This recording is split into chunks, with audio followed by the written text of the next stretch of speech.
The other big culture war story right now is being pushed by people with actual political power, and it involves transgender people. Now wait, I know what you're thinking. Scary trans people? Isn't that a throwback from like 5 years ago? There was an outrage cycle around bathrooms. You remember that? They're gonna be kidnapping our children and wearing dresses while they poop. But even though none of that scary stuff actually happened, they've already kicked off an exciting new sequel. It has become a new front in the culture war. Republicans across the country are pushing to ban transgender students, and often specifically trans girls and women, from competing in school sports. It meant everything to me to be able to run, as a gender with which I identify, and to run as who I know I am. I really just found who I am as a person, through sports. More than 25 states across the country now considering anti-trans policies in school sports. 3 of those states have already signed them into law. Republicans pushing for the ban have been unable to point to any evidence of a problem. Will you cite any examples where a young woman was denied a scholarship opportunity or a title here in Arizona because they were competing against a trans athlete who outperformed them? I can't at this point. So the answer was no? At this point, no, but it's only a matter of time, in my opinion. It's only a matter of time. You know what I love about Republicans? Is that when it comes to major issues with tons of evidence, like climate change, or coronavirus, or gun violence, they're like, let's wait until we see more evidence. But now there's an issue that barely even exists, and they're like, we don't got time for evidence. There's a plastic trophy at stake. Now, the one thing that people making these laws always point to is a single story from Connecticut a few years ago. That's not evidence that trans kids are stealing opportunities from everyone else. Aunt Becky's kids have taken away more slots on sports teams than trans kids. Honestly, I think conservatives are missing the entire point of youth sports in the first place. Because it's not really about the tiny minority of kids who will go on to get scholarships and perform at an elite level. It's not about that. It's about kids achieving their personal best, developing good habits and self-esteem, and learning to bully the chess team. And culture warriors say these laws about trans kids and sports are just about being fair to the other children. But the truth is, it's not stopping there. In the state of Arkansas, the state just became the first to ban gender-affirming medical care for transgender kids, even with parental consent. In Alabama, there's a bill that would make it a felony, punishable by up to 10 years in prison, for a doctor to prescribe gender-affirming medication for trans people under age 18. A similar measure before North Carolina's General Assembly, as some lawmakers look to ban gender-confirming treatments for people under 21. The bill would prevent doctors from providing gender-confirming hormone treatment, puberty blockers, or surgery. Senate Bill 514 would also compel state employees to notify parents if their child displays, quote, gender nonconformity. No, man, you guys are playing. So North Carolina is going to make its school employees snitch on kids anytime that they don't, quote, conform to their gender? What does that even mean? Conforming to your gender?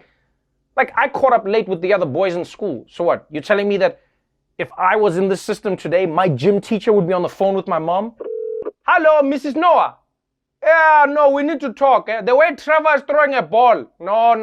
More like Tracy Noah, Yeah, no, I have to snitch. Sorry about this. Guys, this is not just transphobic. It's also sexist and everything else. Right? Because these Republicans they act like all they care about is the health and well-being of the kids. But it kind of gives the game away when they start adding on stuff that's basically just, and don't play with dolls or we'll tell your mom. And look, I'm not a doctor, right? As I found out when I tried to take out my cousin's appendix. R.I.P. Ngosnati. But these Republican lawmakers are also not doctors. And people who are doctors see things very differently. Major medical organizations such as the American Medical Association and the American Academy of Pediatrics oppose the bill. With alarm and dismay, pediatricians have watched bills through state legislatures across the country. It threatens the health and well-being of transgender youth. Young people, when they reach a certain age, if they have gender dysphoria, which means that they experience mental duress because they are transgender might not want to go through puberty. And so their doctors might prescribe them puberty blockers so that they don't have to go through puberty and can make a decision when they're older about whether or not they want to medically transition. Me turning into a man is just probably the most horrifying thing ever I could ever think of. In the farthest reaches of my mind is me not going on the hormone blockers anymore. The hormone blockers are like my lifesaver. So look, medical professionals and trans people themselves say that treating kids early can be extremely beneficial, which makes you wonder, what's really behind all of these laws? If you ask me, it's hate. Yeah. A lot of these people are angry because trans people don't conform to a neat idea of gender. And as humans, we like things when they are neat and organized the way we want. That's why people got so mad when they said Pluto wasn't a planet. Well, if it's not a planet, then what is it? Well, actually, it's a rocky Kuiper Belt body that straddles the line between... I'll kill you! But as scared as some people might be by the idea of a trans person, it is nothing compared to how scared trans kids are dealing with problems that they don't always understand in a world that oftentimes does not accept them.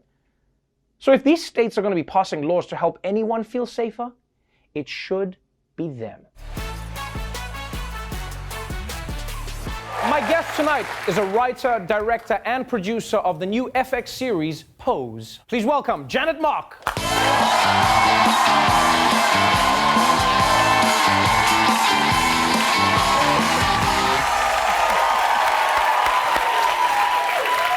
Welcome back to the show. Thanks for having me back. This is a really exciting reason to have you back as well.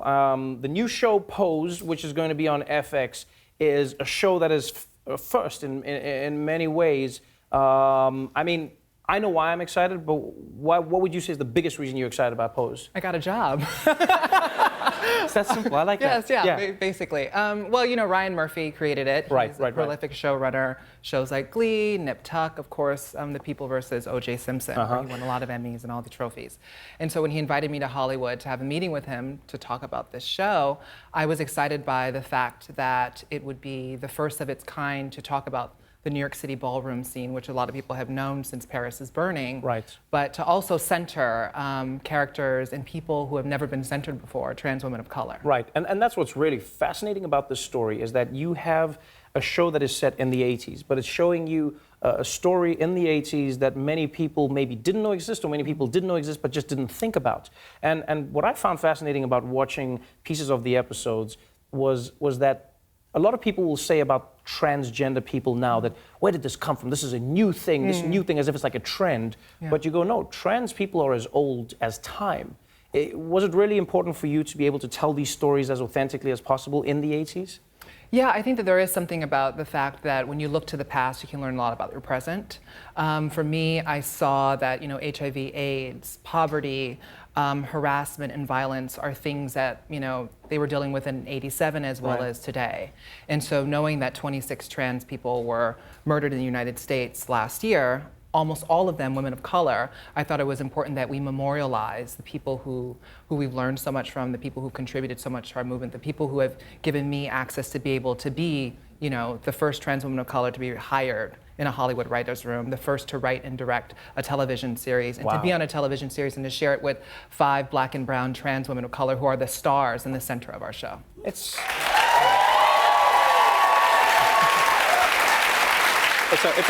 a pioneering show for so many reasons. You know, you have 5 trans women of color who are centered in the story.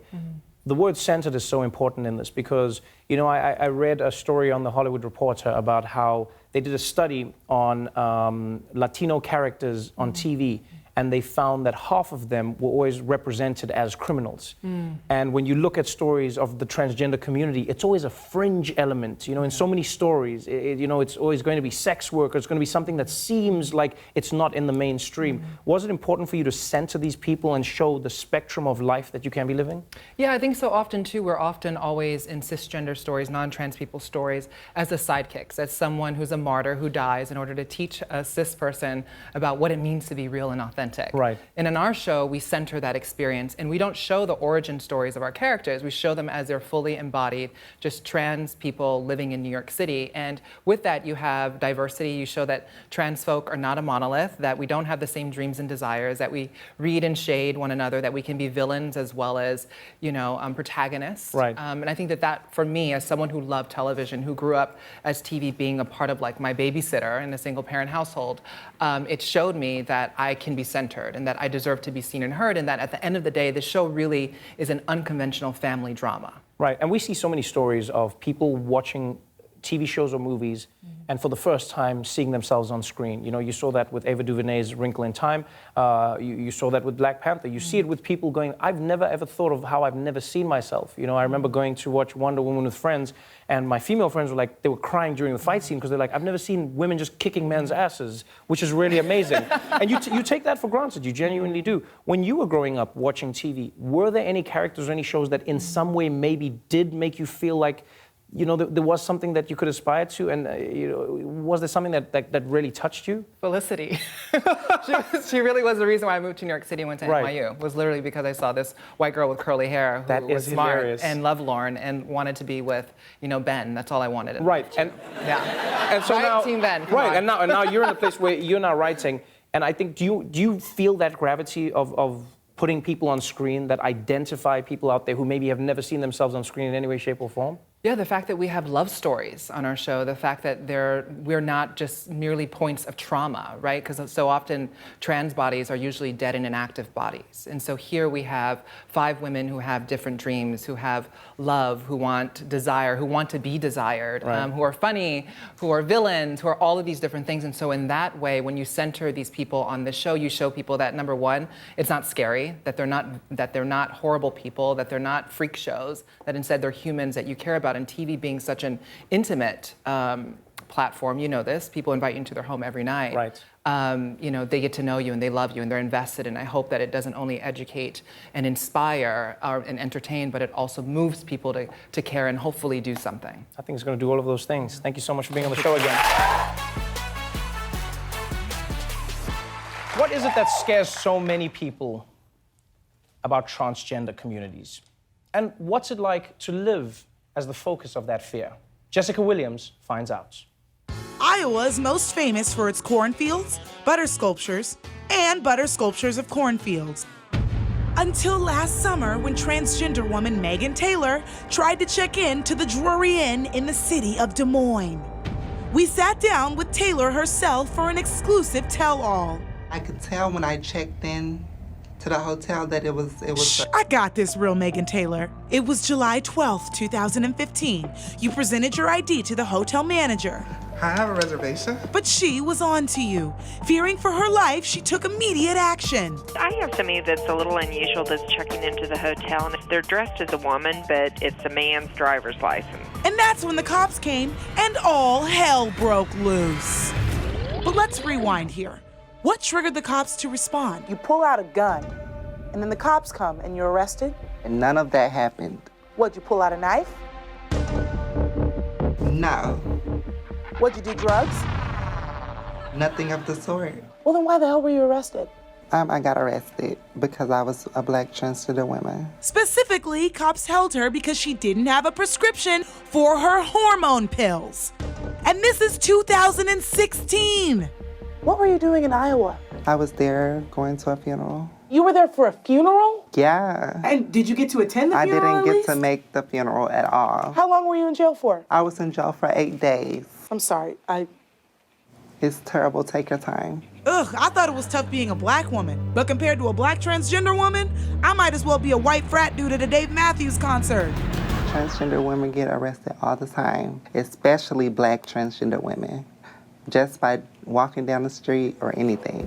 And by anything, she means literally anything. Because of discrimination and profiling, at least 47% of Black trans people will have at some point in their lives been incarcerated. Let's underline, bold, and set fire to that graphic because it's 47%. You'd think there'd be laws to correct this. But instead, this year alone, state legislatures have introduced 175 anti-trans bills. Many make it legal to discriminate based solely on religious beliefs. And then you have these bathroom bills. It would fine and imprison transgender people who use public restrooms that don't match the gender on their birth certificate. That's what's really triggering this trans panic. Just listen to Colorado Representative and Elmer Fudd lookalike, Gordon Klingenschmidt. Should we fear the transgender community? Well, they not only want to be confused about their own identity, but they want the rest of us to be confused with them. Now they want the government to join them in that pretense. They're making us into liars. Wow. Okay, I met with these so-called liars to find out what their evil intentions are. There's a notion that trans people are perpetrators in some way, that we're sneaking and trying to trick you for the purposes of having sex with you. And that's not the case at all. People just want to see male and female like it has to fit in one of those two boxes, and if it doesn't, it makes people uncomfortable. And it's surely not a choice. That's all you need to know. Well, not according to Klingenschmidt, who thinks that we're all going to get attacked in the bathroom. A man can go into a ladies' room and assault you and your little girl. Especially in our most important bathrooms. Next time, ladies, you go out to Olive Garden, watch out who's going to be in the bathroom. There's no reported incidences of any trans person ever raping or assaulting anyone in any bathroom ever. if anything, trans people are the ones getting assaulted. These people are up against some bull. There must be some small way I can help them out. Give me some offensive comments or questions, and I'll give you some good answers that you can use in your day-to-day life. Why are your feet so small? Oh, you think my feet are small? You have Wow. Woo. Okay. That's guns a-blazing on that question. I don't currently have a so... How much? How much for... Sex.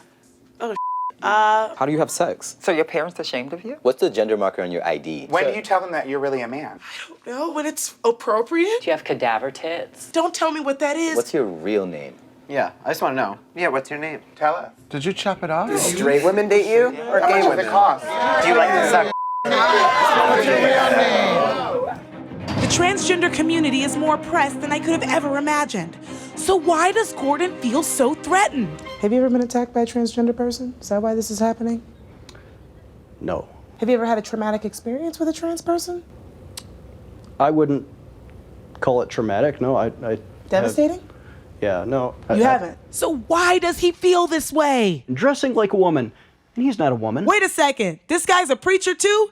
And he thinks what? It's not just a psychological disorder, it's actually a demonic spirit. Okay, so now they're possessed? Go on. I would be comfortable talking about religious freedom, but I'd have to change into my alter ego if you're okay with that. You have to change into your alter ego? Who are you, Lady Gaga? Go on ahead and change. Okay, hold up. Is everybody seeing this? I am actually waiting for this man to transition so that he can feel more comfortable during our interview.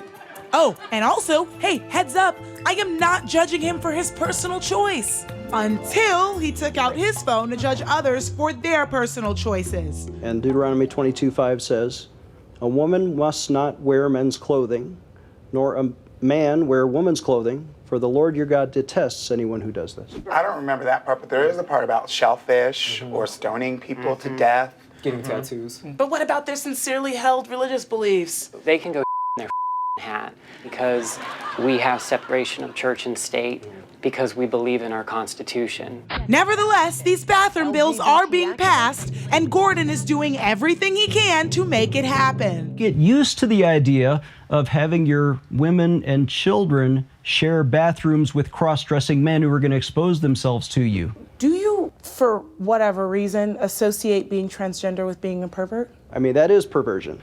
It's people who label themselves as transgender for the purpose of getting that access to violate the rights of others.